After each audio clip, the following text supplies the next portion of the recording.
এই সুন্দর ডিজাইনটি কিভাবে তৈরি করবেন চলুন দেখিয়ে দিই। প্রথমে মেন কাপড়টি নেবেন সোজা পাটে, সোজা পাটের ওপর অস্ত্রটি বসাবেন, তার ওপরে নেব পেপার পেস্টিং। আমার আগে থেকে ডিজাইনটি কাটা ছিল, এখানে যে কেউ যে কোনো রকম ডিজাইন তুলতে পারেন।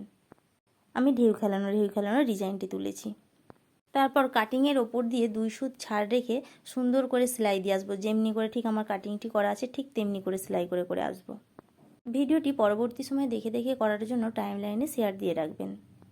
সুন্দর করে সেলাই করা হয়ে গেলে তারপর এক্সট্রা কাপড়টি কেটে ফেলে দেব। আর প্রতিটি কোণাকে সুন্দর করে কাটিং করে নেব।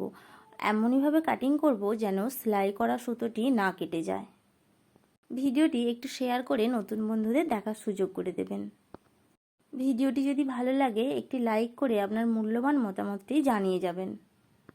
প্রত্যেকটি কোণা কাটা হয়ে গেলে সুন্দর করে আঙুলে করে ধরে ধরে কোণাগুলিকে আবার উল্টে নেব। এইভাবে উল্টে নেওয়ার পর দেখা যাবে পেপার পেস্টিংটি অস্ত্র আর কাপড়ের মধ্যিখানে পড়েছে। কাপড় আর লাইলনের মধ্যিখানে পেপার পেস্টিংটি থাকার জন্য পরবর্তী সময় নষ্ট হওয়ার ভয় নেই। তারপর ঢেউ খেলানো ডিজাইনের ওপর একটি সুন্দর করে চাপ সেলাই দিয়ে দেবো একদম ধার বরাবর।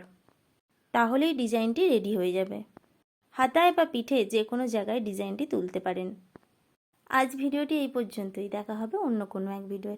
সকলে সুস্থ থাকুন, সাবধানে থাকুন। আমি এই ডিজাইনটি ব্লাউজের 2 হাতা এবং পিঠে 2 জায়গাতেই তুলে দিয়েছি। ডিজাইনটি কেমন হয়েছে জানাবেন কিন্তু।